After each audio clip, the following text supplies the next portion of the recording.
maybe what you're seeing is portions of events to come. Deja vu?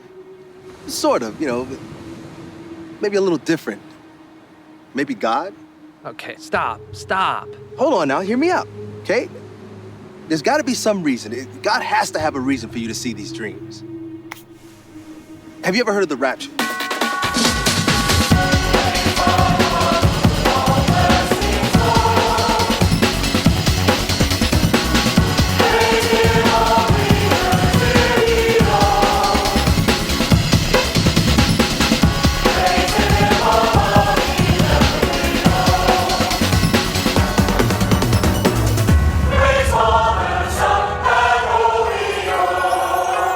We got to get Cane Fire on Pure Flix. I wonder if they have a good deal. Yeah. And then if you're a lifetime Pure Flix subscriber, you can watch it for the rest of your life. Yeah,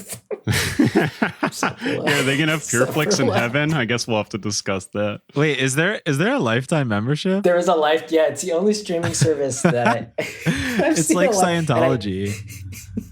I accidentally signed up for it, and they were nice enough to refund me because it's pretty smart planning because it's only about a couple $100, but I didn't want to do that. So That's amazing. Yeah, that's so amazing. Well, it's like when you join the Sea Org in Scientology and you sign away like your soul for 1 million years to Scientology. It's like that, but for streaming, wholesome, family-friendly entertainment. 1 million. Ash, it's 1 billion. Oh, okay. Well, sure. 1 billion lifetimes. Hey, I'm in. Welcome back to Boys Bible Study podcast, the podcast where you can just kick back, relax, maybe when you're lying in your hammock, got an umbrella and your drink. I'm Ash. I'm here with my co-host, Scott. And we're happy to present our summer vacation episode. That's right, kids. It's Vacation Bible School. And we have a very special vacation movie picked, In the Blink of an Eye, starring the King, David A.R. White. And our guest today, returning to the show, filmmaker. His newest documentary, Cane Fire, is a big success. We love it. Anthony Banua-Simon. Welcome back, Anthony. Hey, great to be here. Yeah, thanks so much for coming back on the show.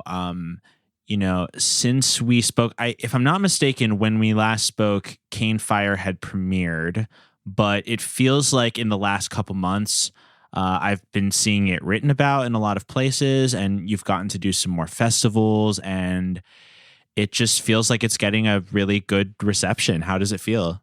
Oh, yeah, it's great. I mean, we started the festival run at the start of the lockdown, and so it was a bit muted and a little disappointing, but this next phase is for the theatrical run, so we just are playing in New York right now, and then we're actually heading to Los Angeles starting June 3rd, and then other cities as well, and then hopefully digitally by the end of the year, maybe in fall. We have a U.S. distributor called Cinema Guild. So if you go to cinemaguild.com, there'll be dates posted, different cities in the U.S. right now. Fantastic. I'm so glad. Cane Fire is incredible. I want you to speak about it a little more in depth to tell our listeners about it.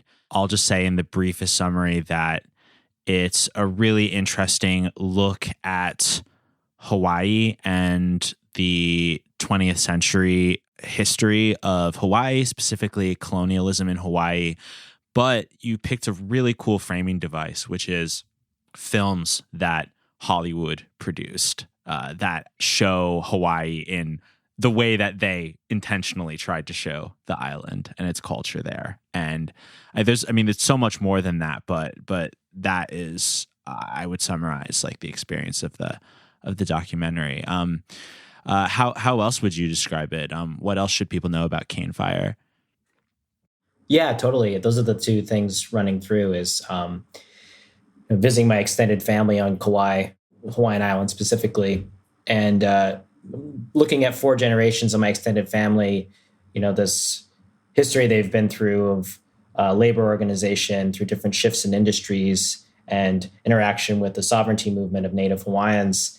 And all the while, there's Hollywood movies are shot prominently on this island. And so I was looking at kind of the parallel history of the representation of the island in various ways, whether using Kauai as a subject or a backdrop, or there was a time when the sugar companies, which was a major industry for over 100 years, were using Hollywood films as a PR device to kind of downplay some of their labor practices. And then when the U.S. got more involved to make Hawaii a state, they were pushing for tourism and pro-military, pro-statehood themes. And so that was just really interesting to me. It's like looking at how ideology is expressed through blockbusters, whether they're Christian or if they're, it was a perfect device and of just being interested in media in general. And it was kind of this playful back and forth that was, like you said, a framing device where the two collided or interacted. And it really was, you never knew where it was going to go. Collecting oral histories with people on the island. Yeah, we just kind of went with it. And I love that feeling of discovery in it too. Like there's no offense to many other documentarians, but like really like bullshit talking head sequences where you're obviously setting it up to say what you had already intended to say prior to actually like meeting someone. It really does feel like you're figuring it out in the moment and like discovering sort of hidden history, or at least a very underseen history by people outside of Kauai. Yeah, it's very, very much like it was just me with a camera.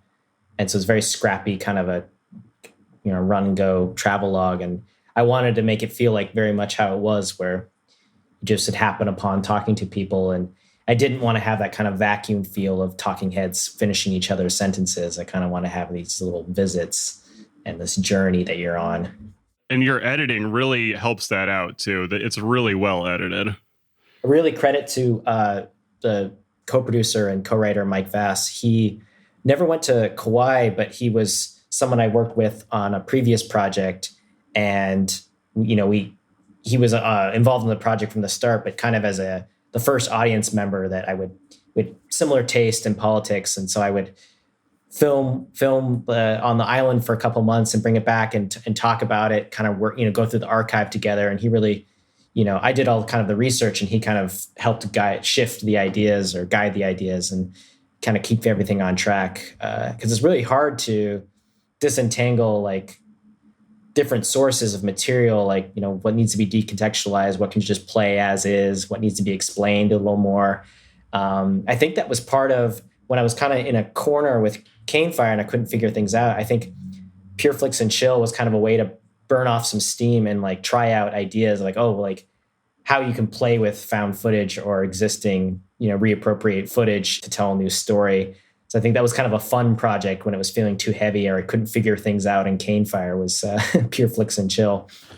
Yeah, that's so interesting because, well, first of all, I would recommend anyone listening who hasn't heard Anthony's previous appearance on our show to check that out, because we talked about the David A.R. White film Me Again, and we really spotlighted this short found footage documentary you made, which, as you just said, is called Pure Flix and Chill, which I do believe is, I think it was literally an inspiration to us making our podcast, because I felt like it was, we didn't know you at the time, but we had seen it and it was like, just kind of a simpatico feeling of interest about the Christian film industry and the parallels it ran to Hollywood, while, like delighting in it and definitely finding it funny, but also not being judgmental about it. And just like, I love the way you used found footage in that. Like, you told a really compelling biography of David A.R. White just through found footage.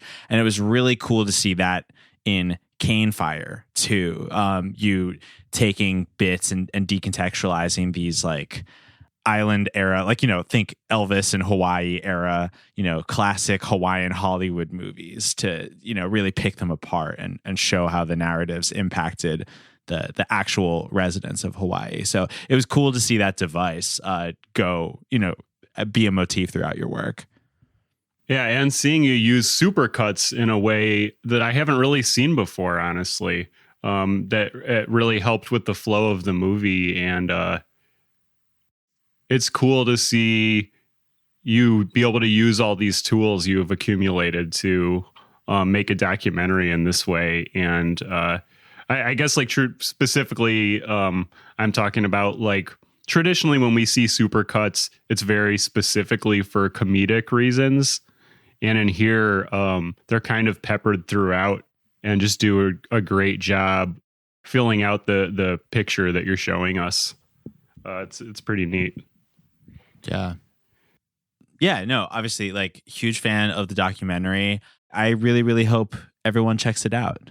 But part of the reason we brought you here today is we wanted to watch yet another David A.R. White film with you, being that, you know, you're definitely one of our local David experts. We've covered David a bunch on the show. I don't want to overload listeners with more facts about him because, you know, we really love talking about him, and a lot of his movies are significant enough to have full conversations about. You know, that being said, I do want to mention that, you know, to me, he's so interesting because he is the leading man of Christian films. Like, for a combination of reasons, he's positioned himself as the face of the Christian film industry in a way that's kind of unparalleled if you look at other genres.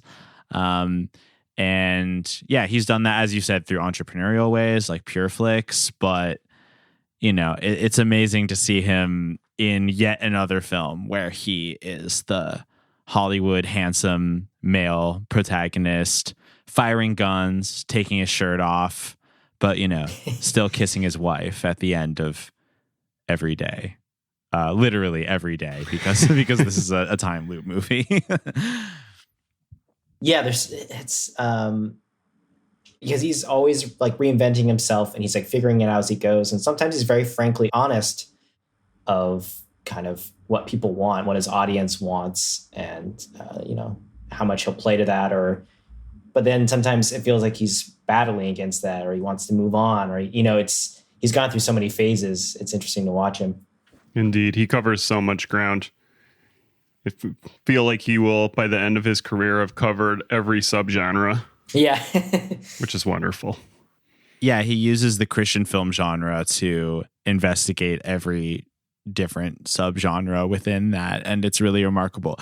I agree with you, Anthony. I do think there is a tension to watching him on screen, and, you know, I don't know if that's all in my head. I suspect it's kind of not, but yeah, I do think there is a person there who feels, you know, definitely proud of his accomplishments, and I'm sure he has a ton of fun, you know, being on screen. But I do kind of feel like there might be a part of him that wonders, you know, what would life be like outside of this machine, outside of the Christian film industry. But, you know, he found his niche. Yeah, I feel like he hints on that in several films, but yeah, and maybe not so clear, but what he's talking about. But yeah, one could think. Yeah, it's tough though when you know that the rapture's right around the corner. It is. Right. It is. Yeah, it really puts everything into perspective if you know what's coming next. But it's true.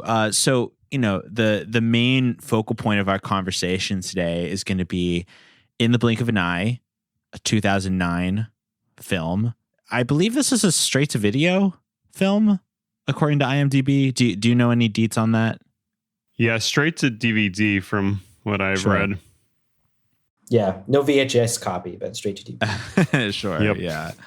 Yeah. Very high tech.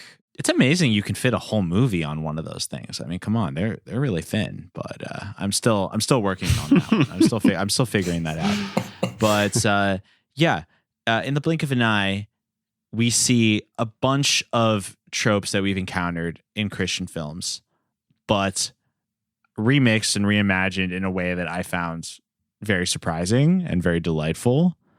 And the first thing I want to say about this film is that it is a time loop movie. Okay, this is a really important narrative device of In the Blink of an Eye. We get to see the time-honored movie trope of a protagonist living out his days over and over again. What did we think of David A.R.'s take on the time loop movie? Yeah, at first I thought, oh, this is like It's a Wonderful Life, meets Left Behind. Mm-hmm. It's more like Groundhog's Day meets Left Behind. Sure, yeah.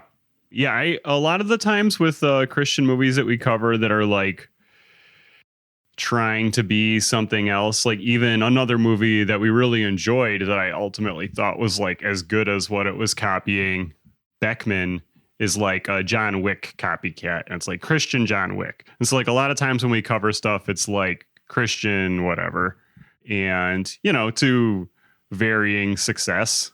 Like I said, I thought Beckman was pretty good, but this this take on a time loop I haven't really seen before. I don't think I've seen anybody be so stressed for the entire time.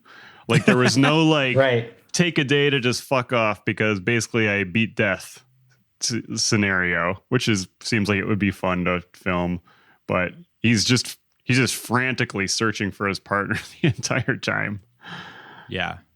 Yeah, it's kind of like a psychological thriller where, his own sanity is being questioned, and, he he's stressed out the whole time. And I like that they accuse him. They're like, maybe they don't like you, so they left.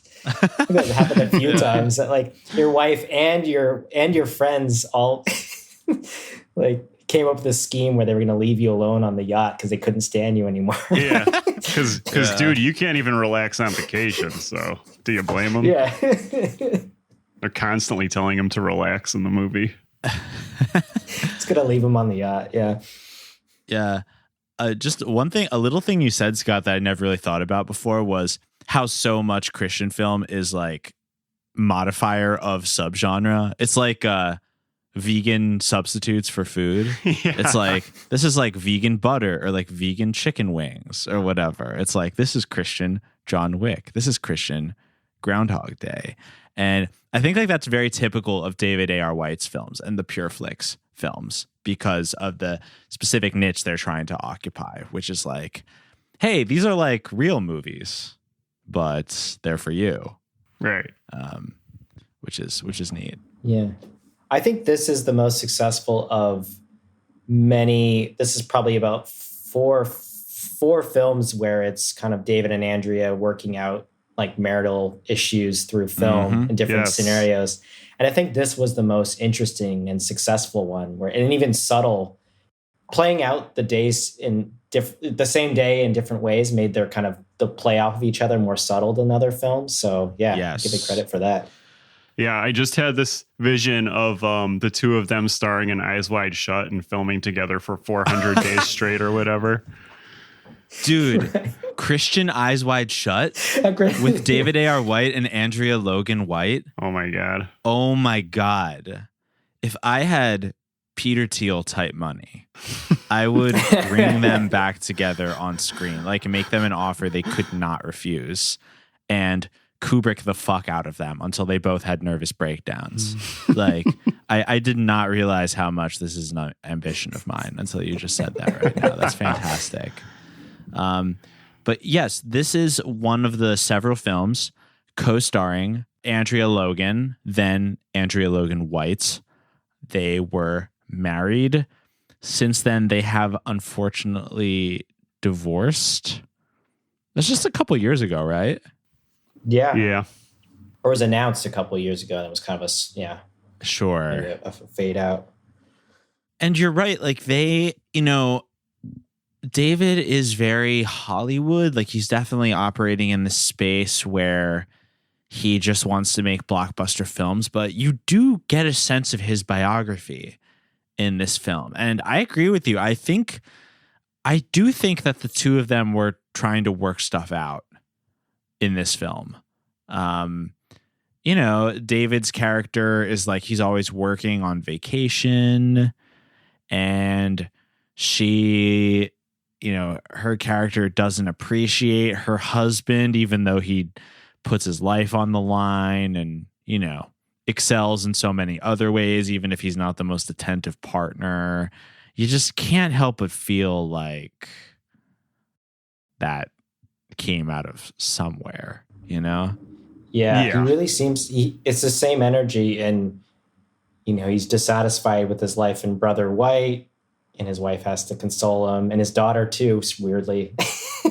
Right. His daughter has to tell him he's not a failure, and Marriage Retreat as well. And then, of course, Me Again, but that's not Andrea. Yeah.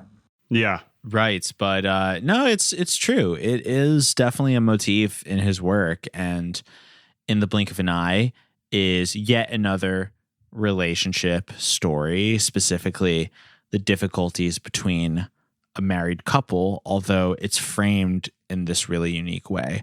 The time loop elements, of course, and the rapture element, which we should get into in a moment. But let's set up this film. What brings the characters together so that David A.R. White's character can have his mystic revelation?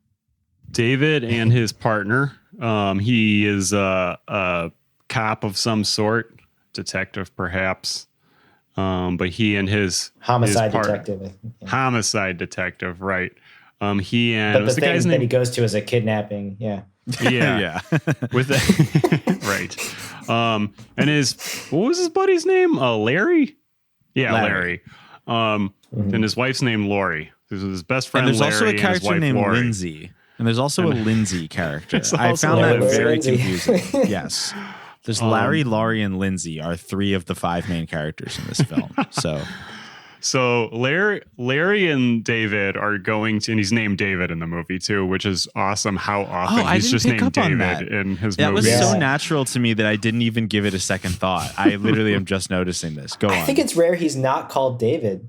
I think you're right. I think Smart. Yeah. Wow. Honestly, smart. Good move. Very smart. So Larry and David, Larry David, go to somebody is kidnapped, and it's a pop star. The pop star who created the song Sugar Baby, which I'm sure has something to do with sugarcane. I don't know though. I haven't looked at the lyrics yet. But they rescue her, and then her producer / maybe boyfriend shows up and is like, "Oh, thanks so much, you guys. Whatever you want, we'll do it." And then they mention that they're about to leave on their yacht, and then David perks up all of a sudden and is like, "Oh, your yacht? Yeah, we'll go do that." And he's like, "Oh, okay, yeah, I guess I did just say anything, so sure." He offers David and Larry to bring their spouses or girlfriends, whatever they may be, to they're definitely married. I just want to say everyone is married. Definitely married. Yes. Yeah. Just because of the that becomes important. But go on, please. And so that's what they're gonna do, and they're gonna go on vacation in just a couple days. And David tells his boss, who is Eric Roberts, love to see him in all these Pure Flix things. Oh, yeah. He will do any role. That's my one complaint with Cane Fire Anthony. You could have gotten Eric Roberts in the movie. I don't know where or how, but he would have done it. So in this one, Eric Roberts is David and Larry's boss. And so David's telling him, we're going to go on vacation with this guy because we rescued the victim, the pop star. She's the one who's named Lindsay, right? Yes, the pop star is Lindsay. Yeah, Lindsay, the pop star, singer of Sugar Baby. And he tells his boss, but I'm going to be working too, so no vacation time. And he was like, okay, makes a good Eric Roberts joke and delivery. And they're off on vacation. And that's pretty much the start of it. They're going on a yacht off the coast of Mexico is what they say. So I don't know which part of Mexico. It's a pretty big country, has a lot of coast, but that's what they're doing. It's a very economical use of Eric Roberts because from then on, he's just in the office on the phone for the rest of the film. This is so classic Yes. Eric Roberts. I Yes. love that about him. We've noticed that. I mean, you can't help but notice if you think about film in a somewhat like practical way, like, oh, how'd they do Right. that? Whenever you see Eric Roberts, he tends to be in one room or in one scene. And this is something that we've noticed about him ever since. Okay, like not to get too far off track, but Scott and I went to the theaters to see a film called Something, which was, I would say, was just okay. I mean, if I had Letterboxd at the time, I would have given it 5 stars, but Sure. I would say it was an okay film. But Eric Roberts, it's a pretty like, you know, thrill. Like the tone stays consistent the whole time, and then all of a sudden, the final scene is Eric Roberts as the coroner, and he comes in and is just like hamming it up in what seems like one take, and it's fucking crazy. That scene really feels like he just walked straight into set and right into like the part of the set they were shooting on, and was like texted them a heads up, like walking in now, start recording. Yeah, they hit play on the camera. No, seriously. He came in his own cop costume, like he was just like ready to go. But no, I completely agree with you, Anthony. He elevates everything. And I mean, I have to take screenshots of the film so we can do posts, but I found myself just jamming the screenshot button when he was like holding the phone in different ways and like smiling in his way that he does. Because he is he knows how to use his screen time. He's really, really good. He does. And I would say, based on the fact that all but I think one shot is in that same office area, Yeah. I would be stunned if they had him for more than one day. Right. Yeah. He shows up at the crime scene when they rescue the kidnapping victim, Lindsay. And from then on, he's just talking on the phone alone in a police office. So yeah, they could have easily done that in one day with him. One day, yeah, I'm sure. Yeah, he's a one day killer. We love that. But yeah. So now finally, David and his cop buddy Larry and their respective wives find themselves on a yacht owned by a music producer named Kevin, a pop producer, and his pop star Lindsay. Now, those two do not appear to be married, but they are together in some way romantically, even though it seems like they work together on music as well. And that was actually one thing I noticed pretty immediately, is that the film is essentially about 3 couples, which, you know, as much as Christian films try to be secular, especially like the Pure Flix model of Christian film, I wrote in my notes, I was like, everyone is married. Basically, Yeah. like Three couples and a captain could be the alternate title. Yeah. right, exactly. And it's like, I love how Christian films will get so close in certain ways. You know, I mean, God, I mean, I love a straight up Christian film. You know, you don't have to hide yourself in all that secular makeup, girl. You don't need that makeup, girl. You know, you're beautiful the way you are. But like, there are just little ways that the Christianity comes through. And that's one thing, is like, everything is done as married couples. The couples are always like holding hands or going off together. Like there's barely any like interacting with another person unless it's of the same gender, you know? Right. I actually found the scene where David is missioning to Lindsay toward the end of the film, trying to convert the pop star to Christianity. I almost found that a little shocking because they were like sitting next to each other. It's like, in comparison to everything yeah, else. Yeah. Right. Like normally I wouldn't think twice about that, but in the context of this movie, it was like, I was like, oh wow, should they be doing that? I just don't really know. Bench is a little small, yeah. Yeah, come on. A note about like another thing to make it less sexy, I think, was the Sugar Baby song. You know, that could insinuate a lot of things, but I think they make up for it with the following line where she says, "I'll be your sugar baby," and then it says, "I'll be your ice cream," you know, just in case. Like Yeah. It's like, let's bring it home. We're just gonna list all the desserts now. Yeah, I'll do this. Yeah, exactly. I'll be your sugar baby. I'll be your ice cream. I'll be your sugar baby. I'll show you the take me around. Give me the diamonds and pearls. I'll be your sugar baby.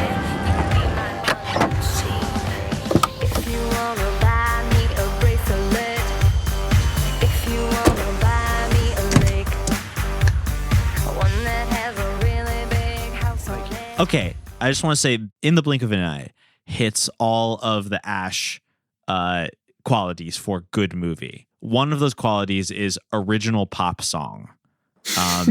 It's very important to me when a film has an original pop song that was clearly written for the movie to be performed by a character in the movie. And I've got to say, Sugar Baby by Lindsay. I can't remember her artist name. I'm sure it's great. Sugar Baby knocked it out of the park. It was a great tune. Oh, yeah. The gays were loving it. We stan. You got to do like a happy hardcore remix of it or something. Oh, wow. Yeah. Oh, yeah, easily. But this is a rapture film. And that's what's so interesting about it. And this rapture dynamic actually feeds into the time loop because, you know, to make a long story short, the couple, Larry and his wife, Suzanne, if I'm not mistaken. Suzette. Larry and Suzette go off to look at seals on an island. Bird Island. You guys want to go to Bird Island with us? See some cool seals and take some pics? On Bird Island. They go to look at seals on Bird Island. And David and Lori, who's played by his own wife, Andrea, they go off on their own couple excursion. But something incredible happens. The ground shakes, the sky flashes, and Larry, Suzette, and Lori, who we see has newly converted to being a Christian, they all disappear. And no one else remaining has any idea where they might have gone. And this sets up the time loop that runs for the rest of the movie. What did we think about this as a rapture film? How does it hold up to some of the other rapture movies that we love? Oh, well, as a rapture film, I think it's like totally unique. Mm-hmm. As a time loop movie, I do still think it's unique, although like hits like a lot of the same tropes, but unique premise. But I think as a rapture movie, it's way different than any other I've seen. Because never in a rapture film are you given multiple chances to figure stuff out. You're just left behind. Yes. Right. And actually, I'm glad you brought that up, Anthony, because something Ash and I talk about a lot is that, like in a lot of black magic movies that I watch, as soon as somebody like does something wrong before they even know what it is, they're like totally screwed. There's no undoing it. Right. But when a lot of the evangelical oriented Christian stuff, as long as you ask for forgiveness, you can always be saved. So it's funny that this one instance of if you didn't do it in time, you're not going to make it. They still like are like, well, you'll have more chances. Yeah. Like once again, we'll give you infinite chances.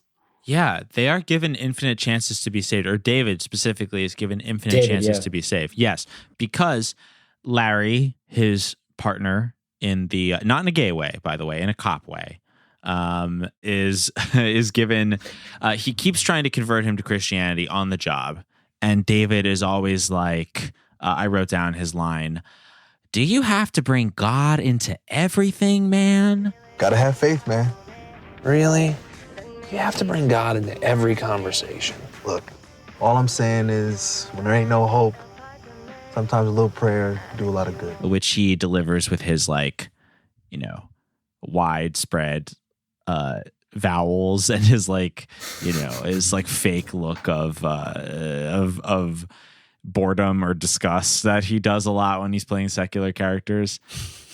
So David is very resistant to the word. But when both couples are hanging in their separate rooms with their like same gender counterpart, Suzette and Lori gets talking, and Suzette actually converts her to Christianity, like very deeply and sincerely. Like Lori is going from, but what is sin, to being like, Lord Jesus, thank you for dying on the cross for me. I accept you fully into my heart, in the span of like a 2-minute conversation. Yeah, it's a quick turnaround. It's like that don't copy that floppy video where the woman's trying to convince the kid that piracy is wrong. And he's like, yeah, it takes about 8 minutes in that video. Like you wouldn't download a car, would you? Like, oh my God, I wouldn't download a car. I never thought of it that way. Wow. Thank you. Yeah. I mean, this film made me think about, once again, how if you're a Christian, you have to be ready to mission to someone, like at a moment's notice. That is something you have to be prepared for, because Larry and Suzette, they are machines. They are so good at spreading the word. And still having a good time on vacation on a criminal's yacht. Yes. That's my favorite dynamic, is that they endangered their wives, brought them onto this. Oh my God. We can make it I didn't even think about that. And It's like, oh, it's a work vacation. Oh, fun. What do you do? Yeah. We're homicide detectives. Yeah. And if it was a more clever, kind of like a slapstick film, they would have let the wives in on what was going on and they could be a part of the investigation. But they were like, no, it's all about just quality time. Whenever you have time to collect seashells and journal. Yeah. But they could have told them what was going on. They could have been a fun thing that everyone could do together. Right. Yeah, I actually thought about that when they do finally reveal to the wives later in the film. This is like, at this point, the third day of the same day in a row that David has lived.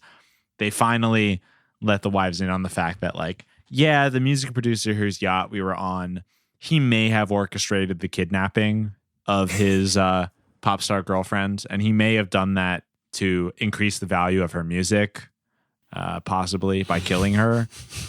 But we decided to bring you two along purely for the quality time, which the movie really doesn't see as a contradiction, Right. which is very charming. Right. There are so many scenes of people being like, hey, just enjoy your vacation. Relax. And they're enjoying it by a criminal's money laundering scheme and kidnapping scheme. Yeah. Right. And they've already verified that the captain is a criminal involved in organized crime. He is a kidnapper specifically, Yes. which I think is great. He is always walking around with a burlap sack and putting it over people and tying it up and putting them in the back of an unmarked van and driving them away. He's compelled to kidnap. He loves to kidnap. And then when David first calls them out on them potentially being the kidnappers for very recent history reasons, they're like, dude, come on, relax. But in a way where you as the audience are supposed to be like, David, come on, relax.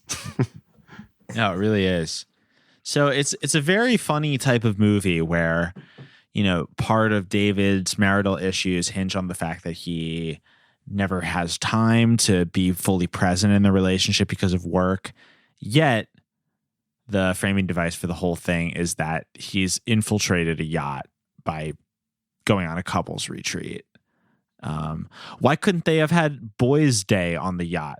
Why couldn't have they snuck on the yacht and been like, oh, let's just show us around, let's have a good time. Probably because then they would have had to, pretend to have drinks or stuff like that. They couldn't have put up that charade for super long. Or, go to a strip club with him or something like that, but, they had to make it a couples retreat because this is a Christian movie after all. And, you can only really kiss your wife on screen. So, Right. Some fun hijinks ensue. The time loop starts to happen after, once again, Larry and his wife Suzette and the newly converted Lori get suddenly raptured, leaving David, the music producer Kevin, and his hired guns, and also the pop star Lindsay behind. They are the characters who have not accepted Christ into their heart. They are left behind. But anytime stuff goes too far, for instance, when they shoot David in the chest because he's causing too much trouble, he wakes up in bed next to his wife and he gets an opportunity to relive the day over and over again, Edge of Tomorrow style. I mean, if David A.R. White is like the Tom Cruise of Christian film, then this is Christian film's Edge of Tomorrow. Edge of Tomorrow with trips to Bird Island every day. Yeah, exactly. Exactly. So a pretty interesting device combining the rapture with the time loop. And so you start to wonder, what is the objective? What does David need to say or do in order to make it so he either prevents this rapture or that he can go with them. It's kind of unclear what he's aiming for at first. But what eventually does it? Like what does he figure out through course of this time loop? Well, he figures out that it's the rapture. I mean, and he figures out he actually has to like change his heart because he kind of like figures out the information of what's happening, and then that's like not enough for him to get raptured. Yeah, they do a rapture fake out where he says the words and he hugs his wife right at the moment, which he's now timed out on his phone or on his watch, I guess. But he doesn't go with her. And I need to be a better person. And I realize that if I do that, then I'll never lose you. No, wait! Wait! Why? What do you want from me? Am I not good enough to go? Not yet. He needs one more day to really change his heart. Yeah, and I don't think they introduced the rapture element until about 30 minutes in, so holds pretty close until then. It's very second act. Yeah. Yeah, the first act, this film is very like conventional movie pacing. It's exactly an hour 25, and I noticed when I was watching that, the first half hour is like setting up the cop story, the relationship problems, and the yacht. The second act is like, the rapture starts happening, and then the time loop figuring out. And the third act is like, I know what's going on. I've introduced my wife and my friends to the concept of the time loop, and now I'm just trying to like solve the mystery. It's very he figured it out. His friends aren't running away from him. Something else is going on. Right. Something else is going on. Which you would hope that would at least make him a little less stressed out, knowing that his friends and lover aren't running away from him anymore. But it really doesn't. He's very high anxiety the whole time. Yeah.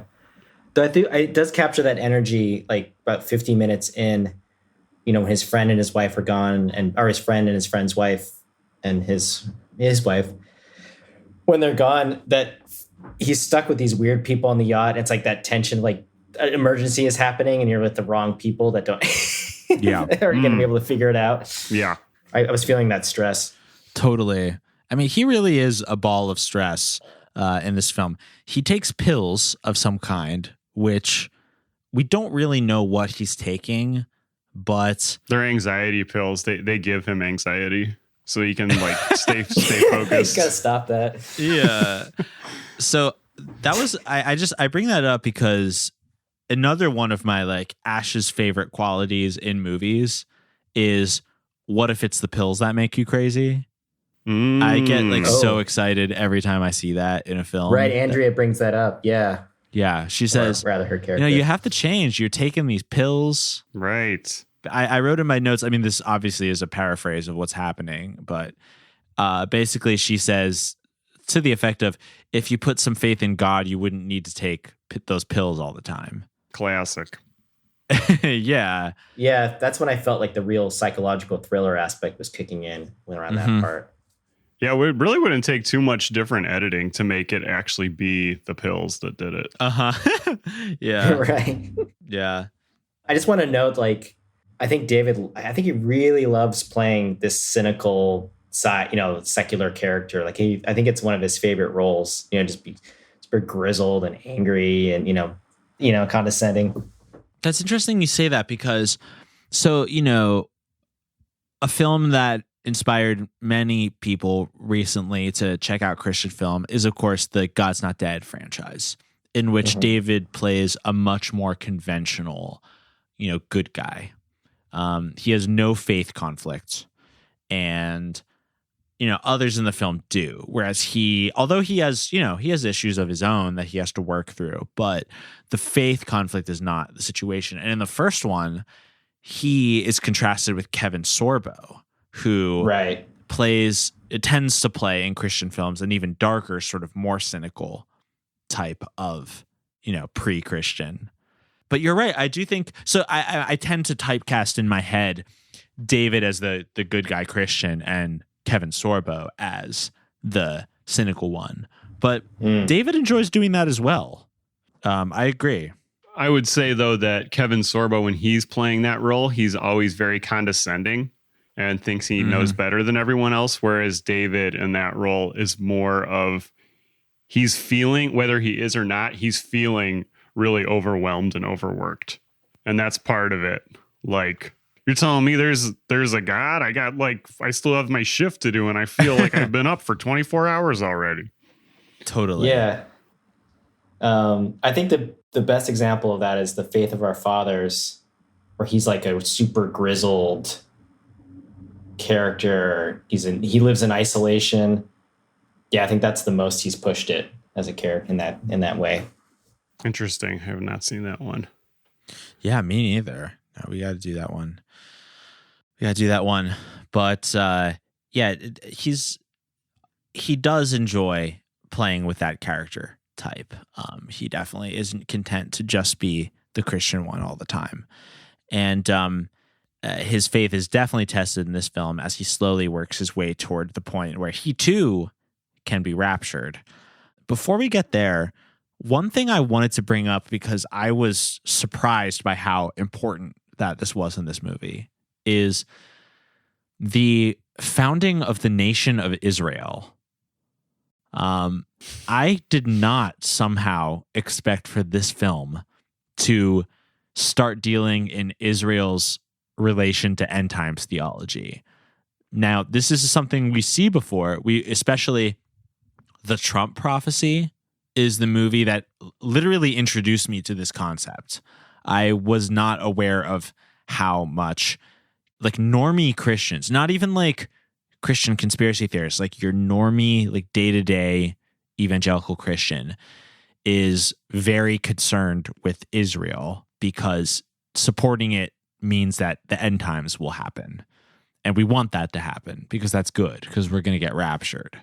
So In the Blink of an Eye is literally like a pro-Israel end times prophecy film. Yep. Even though it's a time loop vacation movie, it's also cagely Zionist. Yeah. They say it couldn't be done. Yeah. Yeah. I looked up John Hagee. His friend is reading the John Hagee book. I'm reading this book right now. It's written by a pastor by the name of John Hagee. And in the book, he talks about how we're living in the final seconds of time. What does that mean? Well, since 1948, several prophecies have come to pass. 1948? That was the year that Israel became a nation again, which was prophesied in the book of Daniel. And I looked him up on Wikipedia, and it says Hagee is the founder and chairman of the Christian Zionist organization Christians United for Israel. And so, yeah, that's very clear reference. Yes, because I learned while watching The Trump Prophecy, which was one of the first episodes we ever did, that, I mean, again, this is old news to people who are in the scene, but if you're not, you might find this interesting, but like, that is why Christians support Trump. People would always ask, why do Christians support Trump? He's so vulgar. But he would talk specifically about, moving the American embassy to Jerusalem and like really just supporting Israel in as many ways, in a way that was like very aligned with evangelical interest. And then you wonder, what are those interests? And it's literally because by doing so, it will bring about the apocalypse. Yeah, exactly. And in this movie, one of the first like moments when we start to see that is a scene that shocked me. So when they all get in the yacht, they're sitting around, and all of a sudden they start talking about like Iran. Yeah, rap lyrics to Iran. Yeah. So, Kevin, have you produced any gospel records? Not exactly my style. No, we're more urban poetry. Rap. You say that like it's a dirty word. Must be the people we met who listened to it. I don't think you can blame violence on rap music. No. Look at Iran. They don't even have rap music. That's only because it's hard to find words that rhyme with death to America or death to Israel. Don't get me started on Iran. It's frightening to think of that government getting nuclear missiles. What about Israel? They are the loose cannons. I bet you sometime soon they're going to try and fly in and take out every nuke site in Iran they can. Either way, I think Iran is spoiling for a war that's going to destabilize the Middle East. I mean, and they don't care how many people will die as long as they can lead the Arab nation in getting rid of the big Satan and little Satan. I wrote in my notes, the music producer does not support Israel. And I think that is very important. Like there's a scene where he's critical. He's like, well, what about Israel? Like they're crazy too. Like they shouldn't have a nuke. And everyone's like, wow, you leftist cuck. Like you probably kidnapped your girlfriend because you wanted her to die. It's very interesting, to say the least. Yeah, and then that would just be a one-off conversation, except for later in the film, all of a sudden Larry and David are talking again, and they're like, oh yeah, and it's like Hagee said, when Israel was founded, then as prophesied by the book of Daniel, then, it means that the hour of his coming could be any minute now. So that's probably what you're so worried about. That's what your dream means. Yeah. I think there was connections to that in Jerusalem Countdown. I don't know if you watched that one. No, I haven't. But that's based on John Hagee's book, Jerusalem Countdown. Yeah. Oh, wow. They do the same thing because they're basically the conspiracy that David's uncovering. If I remember, it's really a long time since I saw it, was this conspiracy of trying to stop Israel, and, that would stop the rapture. We want the rapture to happen. It's hard to fully come to grips with that. And it's by doing this show that honestly a lot more Christian political interests fell into place when I started to realize that people would really like the apocalypse to happen. Mm-hmm. Yeah. A measurable percentage of people in America would actively like for the apocalypse to happen. Yeah. That's and like if you think about it in terms of Trump, it's like, so like I didn't want Trump to win because of like these certain reasons that I think would damage people and like structures that are in place in the US, like what happened with the EPA, for example, something like that. But then like if you're talking to somebody who wants the rapture to happen, they're like, what? Yeah, whatever. I hope the whole world ends. Let's speed this shit up. Right. Exactly. Like you're talking about small potatoes. Yeah, it's really remarkable. And, I hadn't thought about that in a sec, but this movie just made it all come flooding back.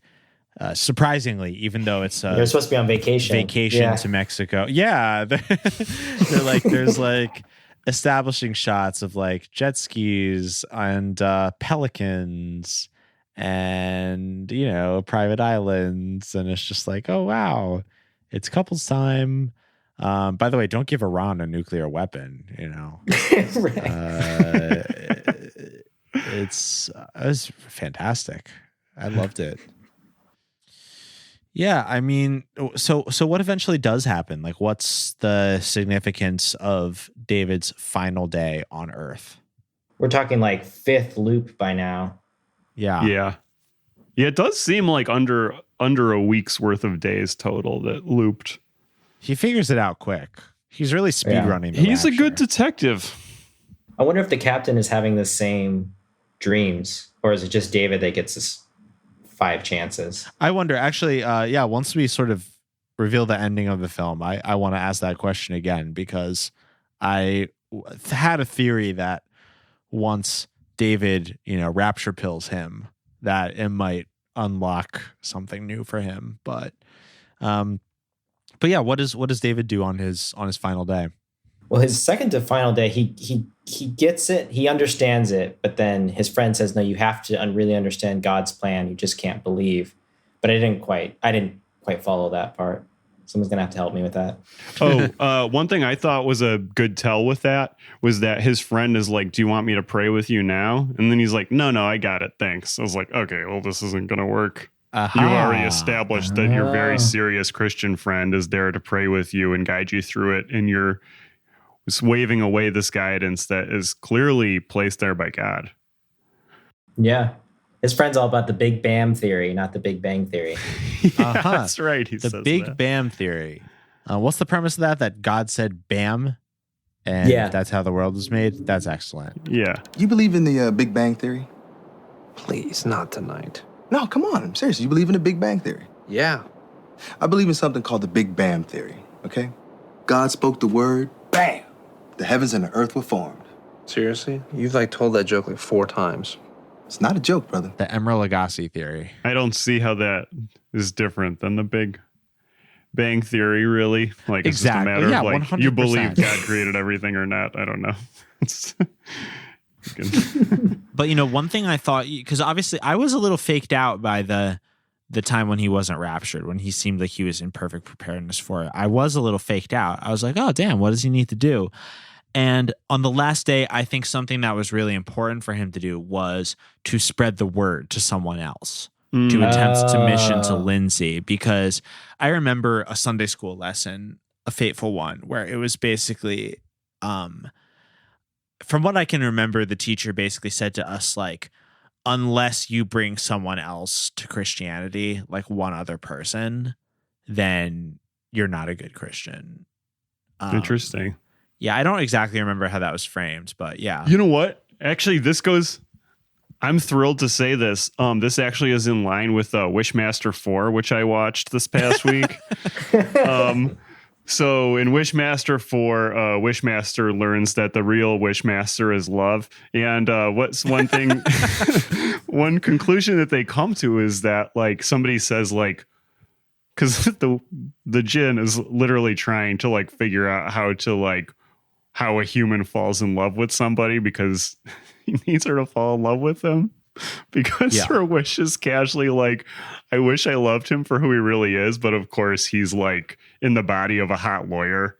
So like she doesn't know what she's talking about. But anyway, he realizes that he can't make that wish happen because you have to fall in love with somebody yourself. And in his journey to discover this, I highly recommend Wishmaster 4. In his journey to discover this, somebody says, like, well, what you're trying to do, like, you're basically just trying to get what you want out of this, to really love somebody. You have to be living for somebody else too, not just for yourself. And I think that's kind of what's happening here too, because he's like going by the books of like what he knows he needs to do now that he needs it to be true, but he's not like showing like true love and any of that. He thought he could do it in 4 loops, but it took 5. Yeah. He needs to work on his speed running strats here. Like what he doesn't know is, like, if you go into the engine room and you sort of like run at the back wall at a northwest angle, you can clip through and you end up on Bird Island, right at the time of the rapture cut scene. And there's ways he could have done it faster, but he still did pretty good. I am going to request that someone listening to this please accept Jesus Christ into your heart, so that the 3 of us could be raptured. I think that if this podcast reaches someone, like, just if you're listening right now, close your eyes, say, I pray that Jesus Christ enters my heart. And it's because of the Boys Bible Study podcast that I'm praying this. If you could do that for me. Yeah, because this is about the 17th time that we've covered this movie with Anthony. We do this podcast every single day, and this is what you're listening to right now is the most recent take of it. Check again tomorrow. It could be completely different. Or it's one of those things where you have a save state where you're just always falling off the yacht into the water, and you just can't get out of it. I do appreciate that in the movie, though, just being able to like have a character like die and see them die, but it's fine because like it's already been established that they're going to come back to life.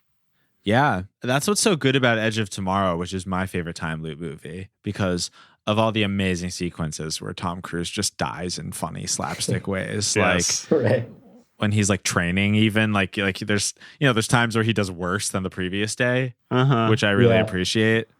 But this movie, we didn't really get the time to explore that. Honestly, I think they spent a little too much setting it up. Like, there were so many ideas in this film somehow. Like the whole thing where it was a music producer and a pop star. Like, why did that need to happen?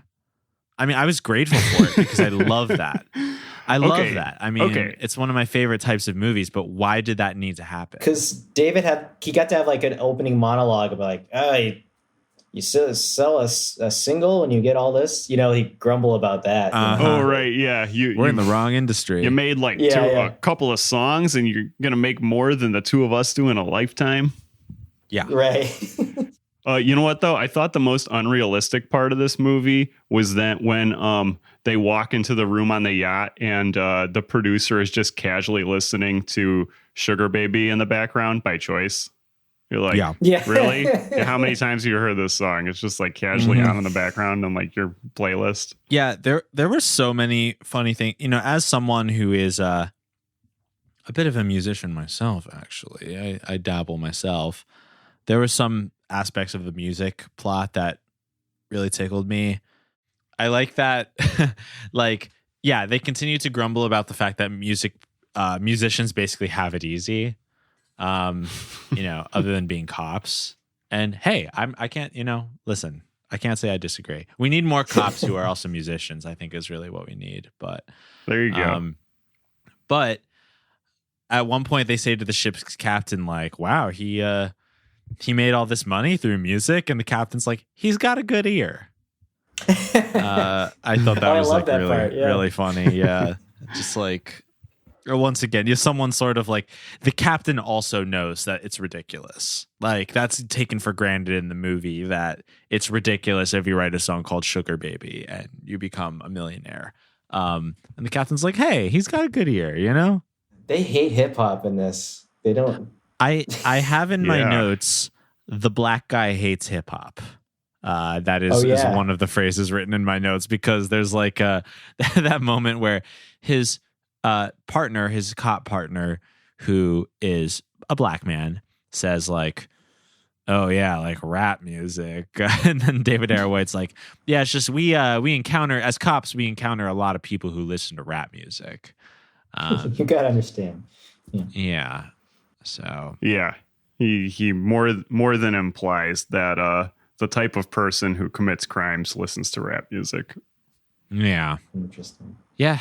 That he listens to Drain Gang and Krayshawn and DC Talk and DC Talk Gospel Gangstas. Yeah. Oh, I love when they ask the producer, he's like, have you ever produced any gospel music? And he's like, it's not really my sound. Hey, he's got a good ear. You got to trust him. Yeah, you really do. He's got a good ear. You really have to trust Kevin. I wonder if he knows that producer from The Imposter starring K-Max. Oh, yeah, good point. Another film that we've watched, I'm sure there are many more, but the first film that comes to mind that we have watched as a show relating to the old music producer and performer dynamic is The Imposter, starring Kevin Max of DC Talk. You know, someone is struggling with a secular music industry. Yeah, and their connect is clearly up to no good. Exactly. It's pretty similar, honestly, in their character. Maybe not as caffeinated as in The Imposter, but along the same lines. Yeah, it's actually kind of funny how Kevin in this film, the producer, is like, he's a criminal and maybe a murderer, but he's portrayed as kind of just like normal. He's on vacation. Like, he is on vacation. Relax, you're on vacation. Yeah, relax. And he's thoughtful. He packed them the turkey sandwiches with the peach seltzer. Right. That's right. Yeah, and the Dijon mustard. Which becomes like a repeated fact that every single day of the time loop, David A.R. White is like, and it's the Perrier with the peach flavor. So what else? Any other just like funny details or stuff about In the Blink of an Eye? I was surprised by, although it's a kind of conventionally paced movie, maybe like a normie Christian film, it still packed a lot of information, you know? Yeah. Should we talk about the ending, about David's final line? Oh, really yes. Kind of I'm pushes it so over. glad you've reminded me of that. Yes, please. What was that? So David and Laurie are ready to leave everyone behind. They're ready to ascend. And Eric Roberts is on the line, and he says, remember, don't take the mark. And then he's like, Mark, what is he talking about? And then the rapture happens, and he's talking about the mark of the beast. And yeah. You know I don't believe in any of that nonsense. Yeah, I expected you to say that. But I needed to send it to you. Just in case. Just remember, Captain, God loves you. Yeah. And don't take the mark.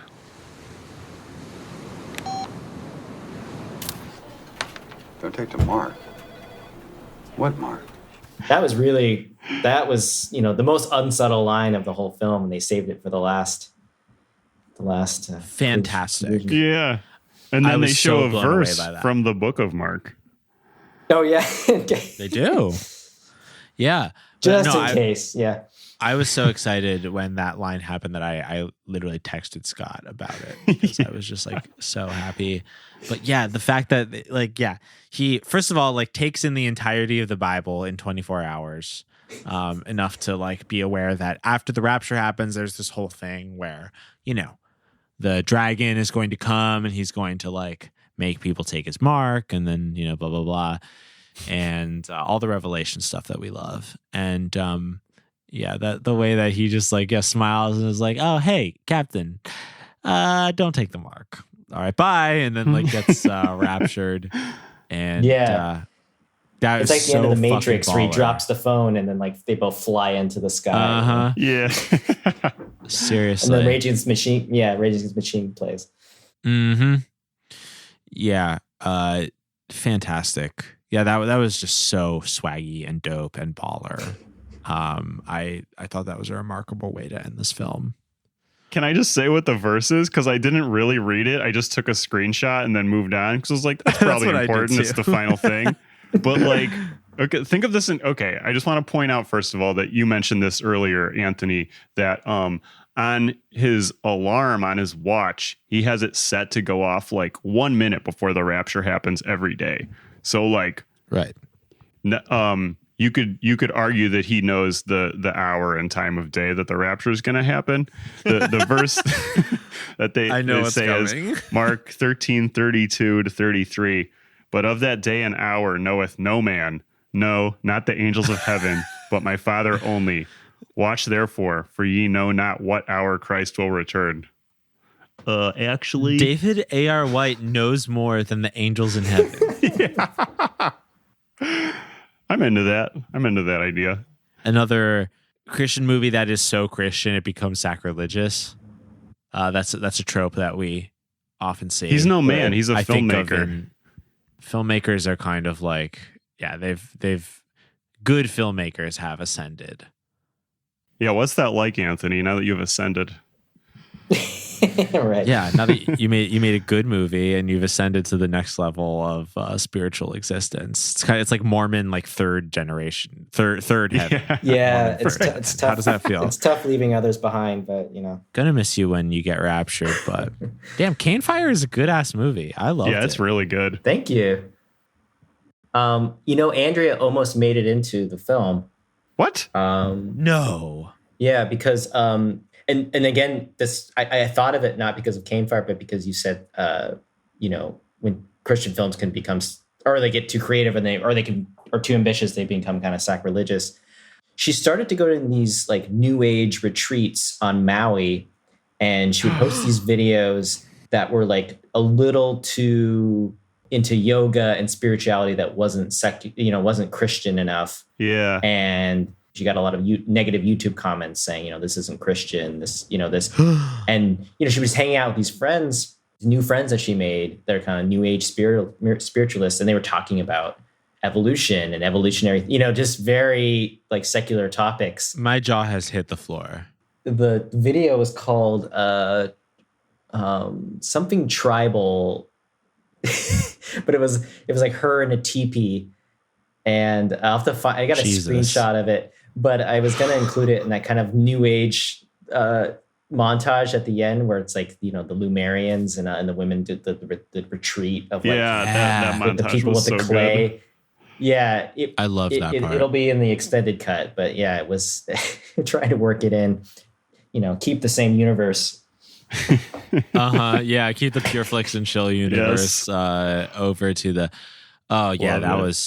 that ending montage was so crazy. That was definitely one of the most chilling moments of Cane Fire for me.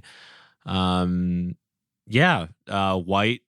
new age spirituality is directly tied to colonial violence It's like insane. I mean, obviously Christian mentality too, but the particular flavor of the new age colonialism is like, played a huge part in Cane Fire, which I thought was fascinating. Yes. I'm going to try to find the My Tribe. The Healing Tribe. That's what they call themselves.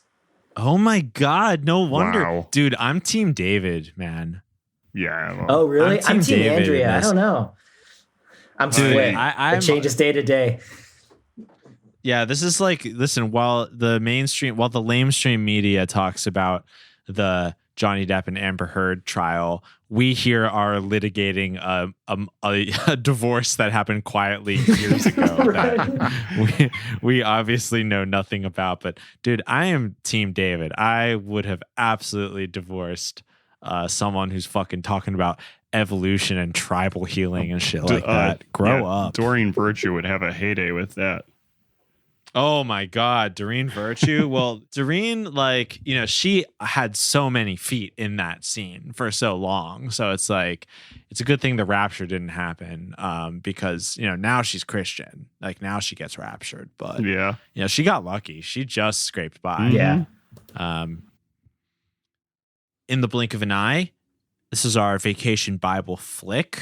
We had the director of Cane Fire, which was, about really fucked up vacation dynamics. And we also watched this sort of tropical movie. It was a pleasure watching with Anthony.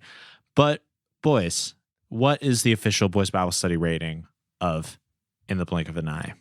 I loved In the Blink of an Eye. It was a unique take on a time loop movie, which I already will watch any time loop movie. You just have to tell me it's a time loop movie and gonna watch it.